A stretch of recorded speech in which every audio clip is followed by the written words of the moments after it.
Bonjour à tous, j'espère que vous allez bien. Nous, de notre côté, ça va, grâce à Dieu. Alors, une nouvelle vidéo aujourd'hui qui, j'espère, va être un peu rapide pour vous parler de la partie agriculture qu'on va commencer à mettre en place sur la concession. Et donc, du coup, en fait, on a pu commencer déjà au niveau de l'allée là-bas à enlever tous les bananiers qu'il y avait là parce qu'ils ressemblent un peu à ces bananiers-là et ils donnent rien du tout en fait. Ils donnent pas, c'était plus esthétique qu'autre chose. Donc, on va les enlever pour les remplacer par des bananiers plantains qui vont pouvoir nous servir aussi à la revente et à générer un revenu pour la ferme. Donc la partie agriculture, là, ce qui m'a étonné, c'est que les gérants me disaient que la terre de Kinshasa était sableuse et était assez difficile pour pouvoir avoir des beaux légumes en fait. Et du coup, ils me disaient qu'ils étaient obligés d'utiliser des pesticides, enfin les kits, pour pouvoir booster la croissance des légumes. Ils ont peu des épinards qu'on a plantés là, qu'ils avaient plantés là. Ils me disaient on va mettre Trotek ici pour booster en gros, sinon coco laté. Bon, ça m'a un peu étonné, donc je lui ai expliqué pourquoi, mais je lui ai demandé pourquoi. Il m'expliquait que c'est parce que la terre est sableuse et qu'elle n'est pas très très fertile et que dans la région de Kinshasa c'est comme ça. Donc vous m'excuserez, il y a un avion qui passe juste à côté et j'espère que vous continuez à m'entendre. Donc ça m'a un peu étonnée et j'étais un peu déçue d'apprendre ça parce que moi je suis une partisane du naturel, donc utiliser le pesticide pour booster la croissance des légumes, je suis pas pour, donc j'essaie de parler avec eux pour qu'on puisse utiliser les déchets organiques des animaux pour pouvoir en fait nourrir la terre et avoir des légumes sains en fait. Le but c'est de produire des choses saines et pas forcément aller rapide pour avoir des choses qui vont pas être bonnes pour la santé et surtout les pesticides qui vont abîmer la terre quoi. Donc on voit déjà les conséquences de l'utilisation des pesticides dans d'autres pays. Est-ce qu'il faut refaire ça ici? Moi je pense que non, c'est mon choix à moi, mais je pense que non.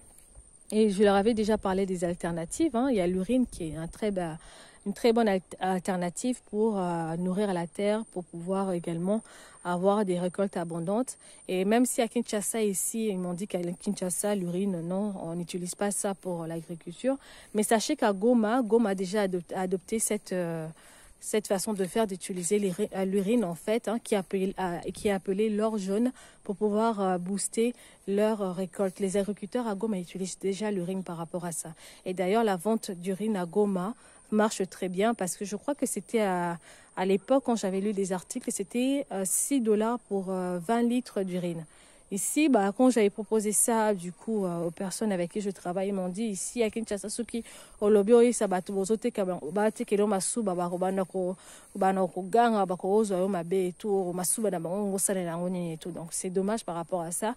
Mais c'est la mentalité qui n'a pas encore changé par rapport à ça. Mais déjà, dans d'autres pays, l'urine est déjà bien utilisée pour l'agriculture et je trouve que c'est une belle alternative entre l'urine et les déchets organiques des animaux et même des plantes en fait, faire des composts avec, par exemple là les bananiers qu'on a coupés, je veux voir si on peut les rassembler à un endroit, les mettre même dans des barriques pour pouvoir préparer en fait la compost pour pouvoir nourrir la terre. Donc on en est là et c'est vrai qu'à Kinshasa, ça m'avait déjà choqué la première fois que j'étais venue, c'était de voir à quel point les marchés étaient pauvres en fruits et légumes. Alors quand vous allez dans le bas Congo, c'est pas pareil parce que je pense que la terre est différente et il y a une abondance assez de fruits et légumes.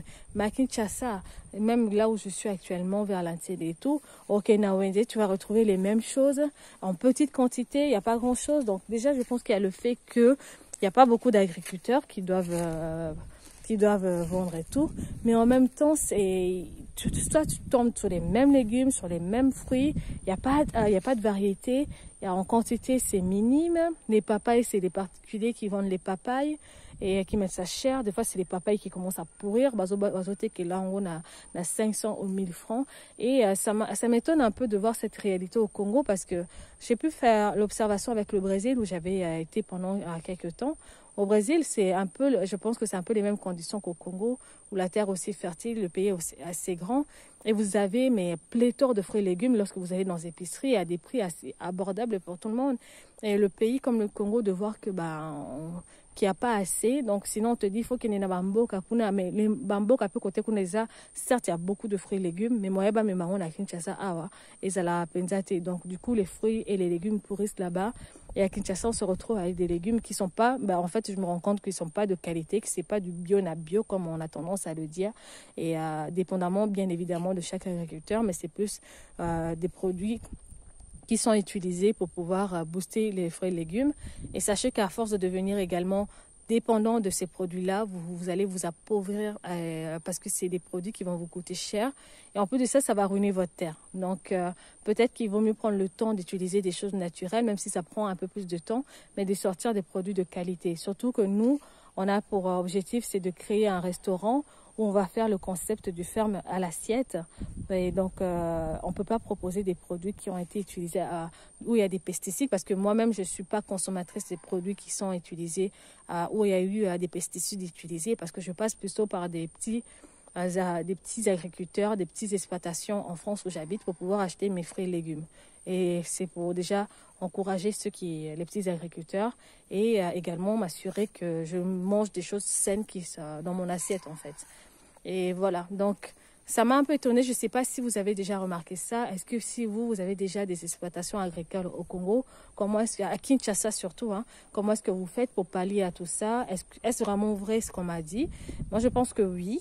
Mais voilà, à vérifier aussi avec ceux qui se sont déjà lancés et quelles sont les alternatives naturelles que vous avez pu trouver pour pouvoir faire des légumes de qualité et pour pouvoir en fait préserver votre terrain et permettre à la population de manger plus sainement.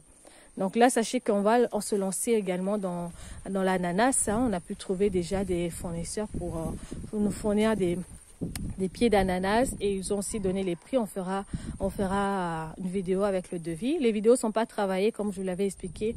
Internet est assez cher ici, donc on vous mettra directement les vidéos brutes. Donc voilà un peu le partage que je voulais faire aujourd'hui. N'hésitez pas à laisser un commentaire et à partager aussi votre point de vue sur ce que je viens de partager avec vous. Prenez soin de vous et à très bientôt.